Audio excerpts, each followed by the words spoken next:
Sometimes the smallest act of kindness changes the biggest life. Rain hammered the streets of Atlanta with a steady rhythm that seemed determined to wash the city clean. Most people had already hurried home. Storefront lights flickered against wet sidewalks, and traffic moved slowly beneath the glow of street lamps. Inside Grace Walker's diner, the dinner rush had ended nearly an hour earlier. The familiar scent of fresh coffee and homemade soup lingered in the air as she wiped down the last few tables before closing. At 34, Grace had spent years building the little diner into a neighborhood favorite. It was not fancy. It did not appear in travel magazines. But it was warm, welcoming, and filled with people who knew one another by name. That mattered more to her than any award ever could. She glanced at the clock above the counter. 10 minutes until closing. The kitchen was already cleaned. The cash register had been counted. Outside, the rain continued falling harder than before. Grace reached for the light switch near the entrance when movement beyond the glass door caught her attention. Standing beneath the diner sign was a young boy. He could not have been older than 10. His dark jacket was soaked through. Water dripped from his hair. For several seconds, he simply stood there staring through the window, as if trying to decide whether to come inside. Grace hesitated. Then she unlocked the door and opened it.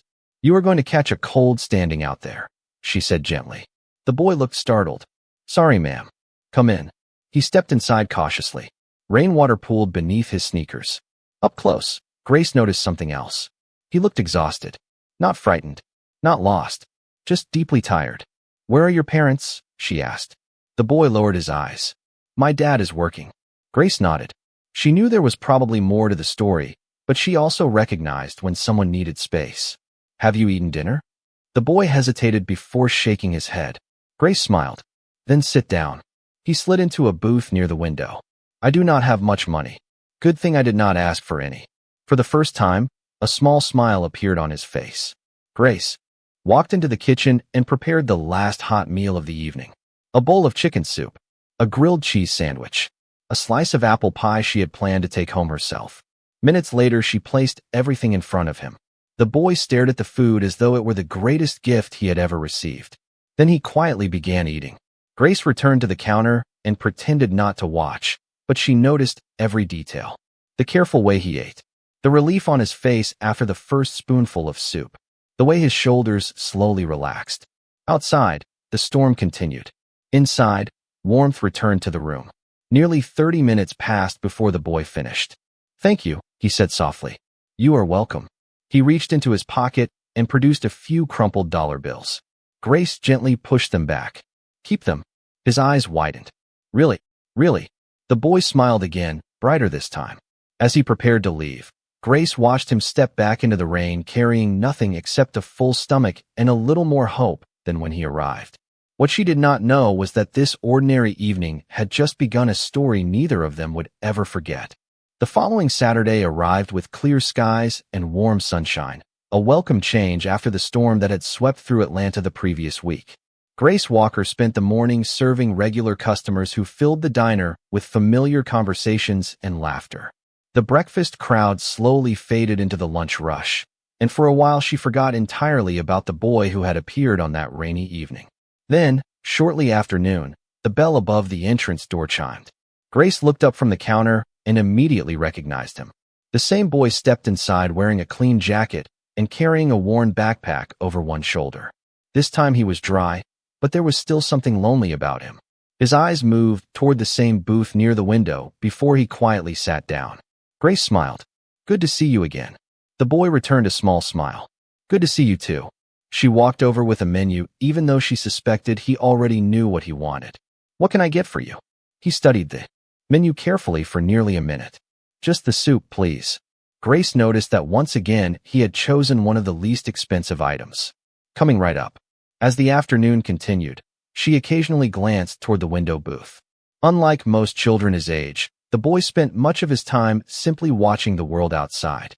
Families passed along the sidewalk. Friends gathered in nearby stores. People moved through their busy lives while he remained quietly alone. After serving several tables, Grace carried his soup to the booth.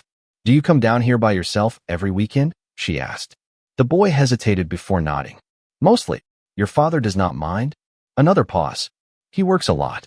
Grace understood more than he realized.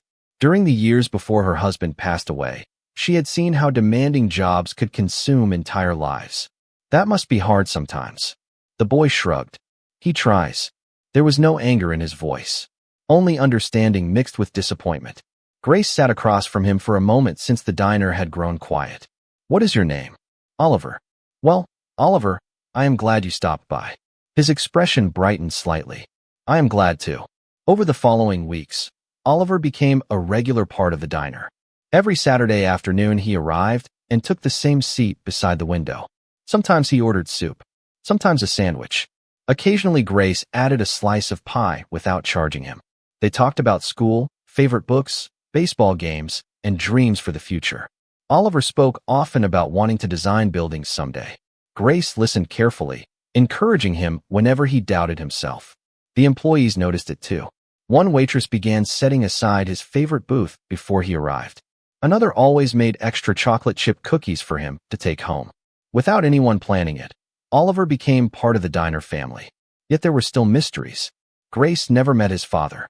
No one ever dropped him off. No one ever came inside asking for him. Each Saturday he appeared alone and left alone. One afternoon, as Oliver prepared to leave, Grace noticed him staring thoughtfully at the diner sign outside. "The window. What are you thinking about?" she asked.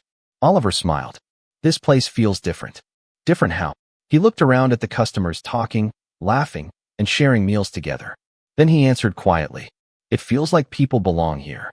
Grace watched him leave a few minutes later carrying a container of cookies and a smile that seemed a little brighter than before. She had no way of knowing that somewhere across the city, questions were beginning to form in the mind of a father who had just realized his son had been disappearing every Saturday for months. Benjamin Hayes was not a man who liked unanswered questions. For more than 2 decades, he had built one of the most successful investment firms in the country by paying attention to details others overlooked. Patterns mattered. Small changes mattered. That was why he immediately noticed when his 10-year-old son, Oliver, began disappearing every Saturday afternoon. At first, Benjamin assumed it was a phase. Oliver had become quieter since the loss of his mother several years earlier. Some weekends he preferred reading. Other weekends he spent hours drawing building designs in his room. But recently something had changed.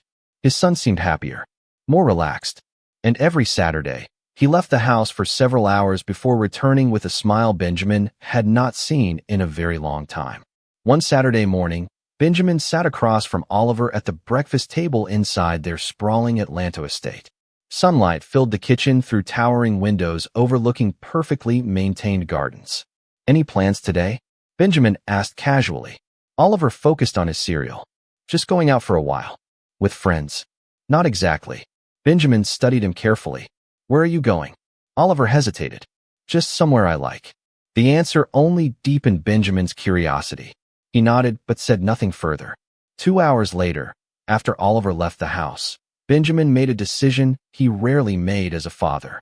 He followed him. Maintaining a discreet distance, Benjamin watched as Oliver traveled several miles through the city. The route surprised him. His son did not head toward parks, movie theaters, or shopping centers. Instead, he walked through an older neighborhood Benjamin barely remembered visiting. Eventually, Oliver stopped in front of a modest diner with a bright sign and large front windows. Benjamin parked across the street and watched. Oliver entered confidently. More surprising was what happened next. The woman behind the counter immediately smiled when she saw him. She greeted him warmly. Within moments, Oliver was seated at a booth by the window. The familiarity between them was obvious. Benjamin remained in his vehicle for several minutes. Questions began filling his mind. Who was she? How long had this been happening? Why had Oliver never mentioned her? As a businessman, Benjamin had spent years protecting his family from people seeking access to wealth and influence. His success had attracted many individuals whose motives were not always sincere. Experience had taught him to be cautious. Watching through the diner window, he felt old instincts returning. Eventually, he crossed the street and entered the diner. A bell chimed above the door. The atmosphere immediately felt different from places he usually visited. Customers laughed together. Waitresses knew people by name. The scent of fresh coffee and homemade food filled the room. Oliver looked up first. Surprise flashed across his face. "Dad." Grace Walker turned from the counter and looked toward the entrance. For a brief moment, her eyes met Benjamin's. Neither recognized the significance of the encounter. Yet both sensed something important had just begun. Benjamin approached the booth. "Mind telling me what is going on?" Oliver shifted uncomfortably. Grace remained calm. "Is everything all right?" she asked politely. Benjamin glanced at her before returning his attention to his son. He did not answer immediately. Instead, he looked around the diner, noticing how comfortable Oliver seemed there. The realization unsettled him more than he expected. Somewhere between concern and suspicion, Benjamin felt the first stirrings of a story he did not yet understand. And as he took a seat across from his son, he unknowingly moved one step closer to discovering a truth that would challenge everything he believed about trust, kindness, and the people money could never buy. The atmosphere inside the diner changed the moment Benjamin Hayes sat across from his son. Grace Walker sensed it immediately. Years of running a neighborhood restaurant had taught her how to read people. Some arrived carrying joy. Others carried stress. Benjamin carried caution. While Oliver looked uncomfortable, Grace remained calm. She walked over with a coffee pot and offered a polite smile. "Can I get you something?" Benjamin glanced up. "Coffee is fine." Grace poured a cup and returned to the counter, giving father and son space. Yet Benjamin's attention kept drifting toward her. He watched how she greeted customers by name, how she remembered their usual orders, how she checked on an elderly couple sitting near the entrance. None of it felt forced. Still, experience had taught him not to trust appearances too quickly. After several minutes, Oliver finally spoke. "Dad, I was going to tell you." Benjamin folded his hands. "Tell me what exactly?" "About this place. You have been coming here for months." Oliver nodded. "I like it here." Benjamin looked around the diner. "Why?" The answer came immediately. "Because people actually talk to each other." The words landed harder than Oliver realized. Benjamin remained silent. Before he could respond, Grace approached with a fresh slice of pie. She placed it in front of Oliver. "On the house." Oliver smiled. "Thanks, Grace." Benjamin noticed the familiarity. "You know my son pretty well." Grace met his gaze. "I know he likes apple pie, chocolate milk, architecture books, and sitting by the window." Benjamin's expression tightened slightly. "That sounds like more than casual conversation." Grace sensed the accusation hidden beneath the statement. Her smile faded, but her voice remained calm. "When someone visits every Saturday for several months, you learn a few things." Benjamin leaned back in his chair. "And you never thought it was unusual for a 10-year-old boy to spend so much time here alone?" Grace answered honestly. "I thought he was lonely." The directness caught him off guard. "You do not know anything about our family." "You are right," Grace replied gently. "I do not." A brief silence settled between them. Several nearby customers quietly returned to their meals. Oliver looked down at the table. Benjamin studied Grace carefully. "Then why spend so much time with him?" Grace seemed genuinely surprised by the question. "Because he needed someone to listen." Benjamin frowned. "And what exactly do you get in return?" The moment the words left his mouth, Oliver's face fell. Grace remained composed. She looked at Benjamin for several seconds before answering. "Nothing." Her response carried no anger, no defensiveness, only truth. Not everything people do is a transaction. For the first time, Benjamin felt slightly embarrassed. Yet years of caution would not disappear in a single conversation. He stood and reached for his wallet. "How much do I owe for everything?" Grace glanced at the table. "Just today's lunch." "And the other times?" "Those are already taken care of." Benjamin placed several bills on the counter anyway. Grace quietly removed all but the correct amount and handed the rest back. "Your change." Their eyes met again. This time the silence felt different. Benjamin had expected gratitude. He had expected recognition. Instead, she treated him exactly like everyone else who walked through the door. As he left the diner with Oliver that afternoon, uncertainty followed him home. He still did not fully trust Grace Walker. But for the first time, he could not find a single reason not to. And that realization unsettled him far more than suspicion ever had. For several days after their uncomfortable conversation, Benjamin Hayes found himself thinking about Grace Walker far more often than he expected. That alone irritated him. He was a man responsible for billion-dollar negotiations, major investments, and hundreds of employees. Yet somehow his thoughts kept returning to a small neighborhood diner and the woman who had calmly challenged assumptions he had carried for years. The following Thursday, An unexpected opportunity presented itself. Oliver had left his sketchbook on the kitchen table before school. Benjamin picked it up, intending to place it in his son's room. As he flipped through the pages, he noticed dozens of architectural drawings. Some showed skyscrapers and city skylines. Others featured restaurants, parks, and community spaces. Then something caught his attention. Several pages contained detailed sketches of Grace's diner. Benjamin paused. The drawings were remarkably careful. Oliver had recreated the booths, the counter, the window seats, and even small decorative details. Written beside one drawing were a few simple words in a child's handwriting. The place where people listen. Benjamin stared at the page for a long moment. Later that afternoon, curiosity led him back to the diner. This time he arrived alone. The lunch crowd was thinning when he entered. Grace looked surprised but greeted him politely. "Good afternoon." "Good afternoon." Benjamin chose a booth near the counter. For several minutes, he reviewed emails while drinking coffee. Eventually, he noticed Grace sorting receipts and paperwork behind the register. A sudden breeze from the opening door caused a small stack of papers to slip from the counter and scatter across the floor. Before Grace could reach them, Benjamin stood and helped gather the documents. Most were ordinary invoices and supplier receipts. Then one paper caught his eye. It was a diner receipt from several months earlier. Written across the top were two words: "Paid by Grace." Benjamin picked up another. The same note appeared again. Then another. And another. Confused, he looked at the dates. They stretched back nearly 6 months. Every receipt listed small meals: soup, sandwiches, pie, chocolate milk. His eyes widened slightly as understanding began to form. Grace gently took the papers from his hands. "Thank you." Benjamin looked at her. These were Oliver's meals. She hesitated before answering. "Some of them. You paid for all of those yourself?" Grace returned the receipts to a folder. "He always tried to pay, but you would not let him. A growing boy should not have to worry about whether he can afford lunch."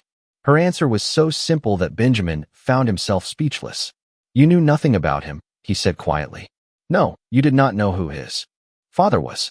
No, you did not expect anything in return." Grace smiled gently. "Children are not investments, Mr. Hayes." The words settled heavily in the space between them. Throughout his career, Benjamin had encountered generosity attached to favors, friendships attached to opportunities, and kindness attached to expectations. Yet here was a woman who had quietly spent her own money helping a lonely child simply because she believed it was the right thing to do. No publicity, no recognition, no reward. As Benjamin prepared to leave later that afternoon, he glanced once more around the diner. The place looked exactly the same as before. The customers were ordinary people. The furniture was modest. The menu was simple. Yet somehow it felt richer than many places he had spent his life in. Driving home through Atlanta traffic, Benjamin could not stop thinking about the receipts. For the first time, he realized Grace Walker had given his son something money had never been able to provide. And for the first time, genuine respect began replacing suspicion. Respect has a way of changing people quietly. Benjamin Hayes did not wake up one morning and suddenly become a different man. The change happened gradually, almost without him noticing. A conversation here, a realization there, a growing awareness that Grace Walker possessed something he had spent years searching for in boardrooms, business conferences, and luxury events, but rarely found: authenticity. Over the next several weeks, Benjamin began stopping by the diner more often. At first, he justified the visits as opportunities to spend time with Oliver. His son certainly seemed happy about it. Saturday afternoons became something Oliver looked forward to all week. Yet even Benjamin knew there was another reason. He enjoyed being there. The realization surprised him every time. One afternoon, he arrived early and found Grace standing on a ladder attempting to replace a small decorative light above one of the booths. "Do not tell me you are handling maintenance too," Benjamin said. Grace laughed softly. "When you own a diner, you handle everything." Benjamin set down his briefcase. "You realize there are professionals for this sort of thing, and they charge money. That is usually how services work." Grace smiled. "Then it is a good thing I am learning." Before she could continue, the ladder shifted slightly. Benjamin instinctively stepped forward and steadied it. Grace looked down. "Thank you. You are welcome." For a brief moment their eyes met. Neither looked away immediately. Then Grace climbed down and returned to work as though nothing unusual had happened. Yet something had changed. Benjamin felt it. Later that day, after Oliver became absorbed in sketching at his favorite booth, Benjamin and Grace shared coffee near the counter. The afternoon crowd had thinned. Soft music played in the background. It was one of the few quiet moments they had ever experienced together. "Can I ask you something?" Benjamin said. "Of course. Why this place?" Grace looked around the diner. "What do you mean? You could have done many things with your life."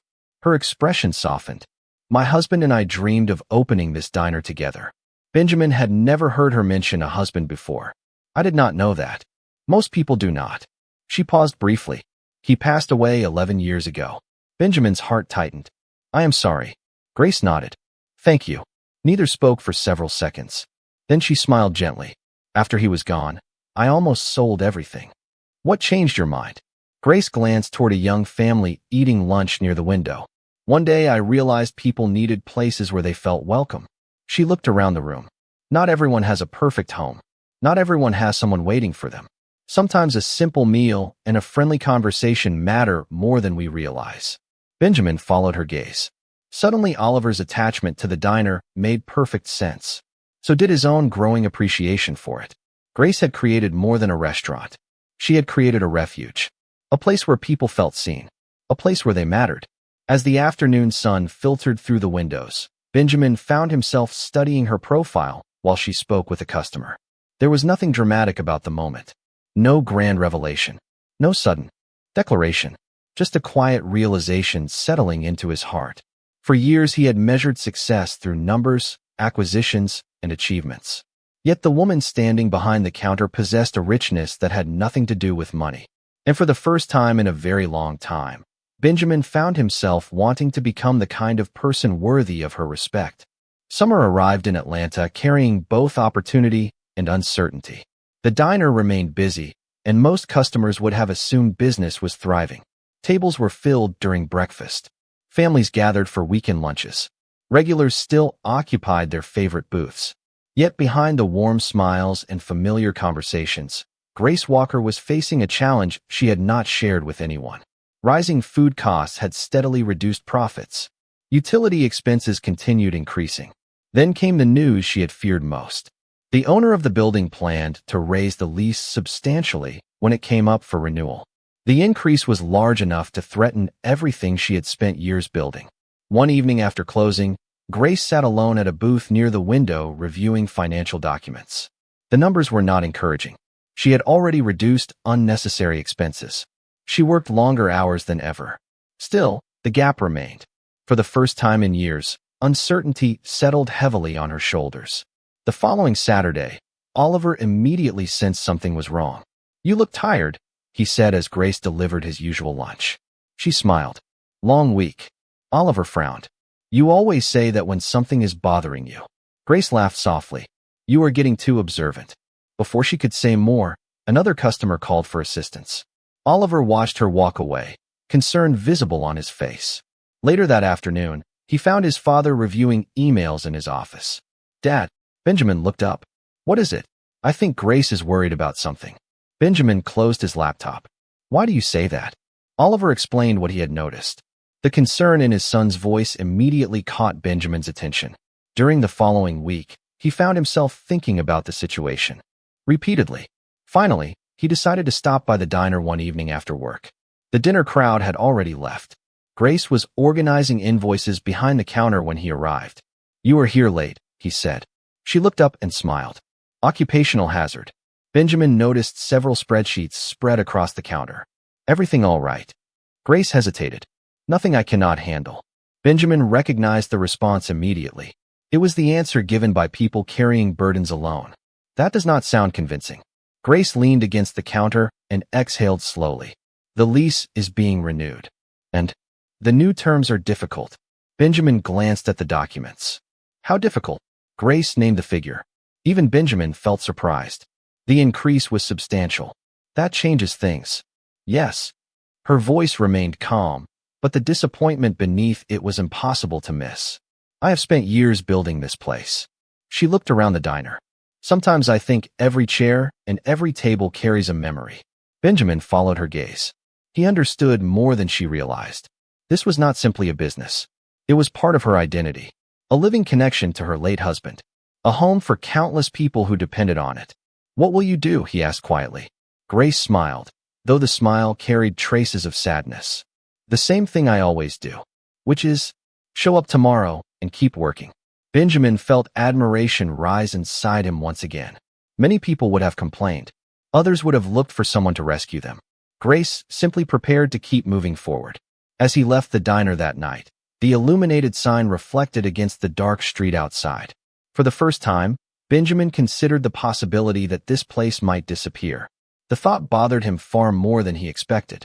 And as he drove home through the city lights, a decision slowly began taking shape in his mind, though he was not yet certain how to act on it without compromising the one thing he respected most about Grace Walker, her dignity. The decision stayed with Benjamin Hayes for days. Every time he passed the diner, every time Oliver talked excitedly about his afternoon visits, every time he remembered the quiet determination in Grace Walker's voice, he found himself returning to the same question. How could he help without making her feel indebted to him? For most of his life, solving problems had been simple. If a business struggled, he invested. If a project needed resources, he provided them. Money could usually create opportunities. But Grace was different. She had never asked for help. More importantly, she had never treated him differently after learning who he was. That was precisely why he respected her. One evening, Benjamin met with a trusted colleague who specialized in community development projects. Together, they reviewed several neighborhoods across Atlanta where small businesses were helping drive local economic growth. During the conversation, an idea began to emerge. It was not a rescue. It was not charity. It was an opportunity. Over the following month, a city initiative launched to support independently owned restaurants and community gathering spaces. The program offered grants, marketing support, and renovation assistance to businesses that demonstrated strong local impact. Grace knew nothing about Benjamin's involvement behind the scenes. As far as she was concerned, the opportunity appeared through ordinary channels like any other business program. At first, she almost ignored it. Running the diner left little time for applications and paperwork. But several regular customers encouraged her to apply. So did Oliver. "You should do it," he told her one Saturday afternoon. "Your diner helps people." Grace laughed. "That is a very official evaluation." Oliver grinned. "I know." Eventually, she submitted the application. Weeks later, a review committee visited the diner. They interviewed customers, employees, local business owners, families. The stories they heard surprised even Grace. One customer described how the diner had become a source of comfort after losing his wife. Another explained that Grace regularly provided meals to elderly residents during severe weather. Parents spoke about the safe environment she created for children. Former employees described the guidance and encouragement she had offered during difficult periods in their lives. Grace listened quietly as others shared stories she had never expected anyone to remember. Several weeks later, she received a phone call while preparing for the breakfast rush. The diner had been selected as one of the program's primary recipients. The grant would provide enough support to stabilize operations, improve equipment, and help offset rising costs. For a moment, Grace simply stared at the phone in disbelief. That afternoon, excitement filled the diner. Customers celebrated. Employees hugged one another.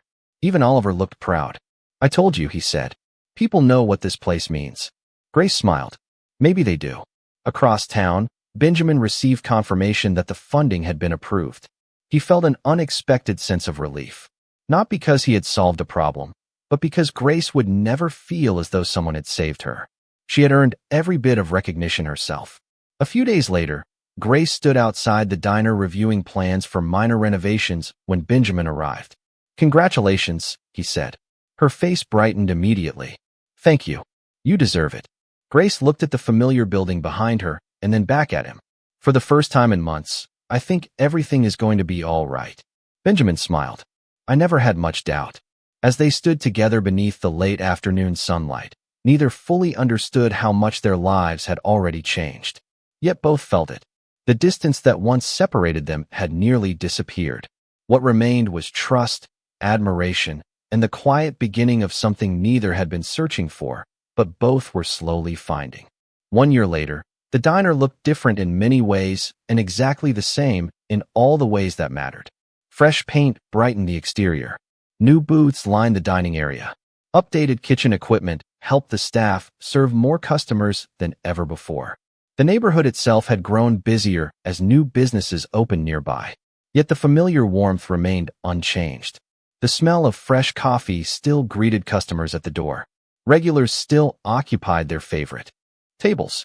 And near the front window, one particular booth continued to hold a special place in the story of three lives that had become deeply connected. On a bright Saturday afternoon, Grace Walker stood behind the counter watching the lunch crowd. The diner was full. Families laughed together. Friends shared meals. Local residents stopped by simply to say hello. Looking around the room, Grace felt something she had not experienced in a long time. Peace. The difficult months now felt distant. The uncertainty that once threatened everything she loved had given way to stability and hope. More importantly, she no longer carried life's burdens alone. The bell above the entrance chimed. Grace looked up and smiled immediately. Oliver entered first, taller than before and carrying a large portfolio filled with architectural drawings. Benjamin followed close behind. What had once been awkward meetings between strangers had evolved into something neither of them had anticipated. Friendship had become trust. Trust had become affection. And affection had quietly grown into love. Oliver slid into the familiar booth beside the window. "I brought the new designs," he announced proudly. Grace joined him. "Let me see." As Oliver enthusiastically displayed sketches for community centers, restaurants, and city parks, Benjamin watched them together. The sight never failed to move him. Years earlier, after losing his wife, he had worried that his son would never fully recover from the loneliness that followed. Yet here sat a boy who smiled easily again. A boy who felt seen, heard, and valued. Grace had given him that gift without ever realizing its importance. After lunch, Oliver excused himself to share his drawings with several employees who had become his friends. That left Grace and Benjamin alone at the booth. Sunlight streamed through the window beside them. For a moment, neither spoke. They simply enjoyed the comfortable silence that exists only between people who truly understand one another. Finally, Benjamin smiled. "Do you remember the first day I walked in here?" Grace laughed softly. "You mean the day you thought I had some secret plan involving your son?" Benjamin shook his head. "I am still embarrassed about that. You survived." "Barely." Their laughter faded into a quiet moment. Benjamin's expression grew thoughtful. "There is something I have wanted to say for a long time." Grace looked at him attentively. "You changed our lives." She immediately started to protest. Benjamin gently raised a hand. "Let me finish." His voice softened. "You gave Oliver a place where he felt like he belonged. You reminded me that kindness is not weakness. You showed me what genuine generosity looks like." Grace felt emotion rise in her chest. Benjamin reached for her hand. "And somewhere along the way, I fell in love with you." Tears glistened in her eyes as she smiled. "It took you long enough." Benjamin laughed quietly. "Fair point." Grace squeezed his hand. "For the record, I love you too." At that exact moment, Oliver looked up from across the diner and grinned as though he had been expecting this outcome all along. The three of them left together later that afternoon. Before stepping outside, Benjamin gently kissed Grace on the forehead.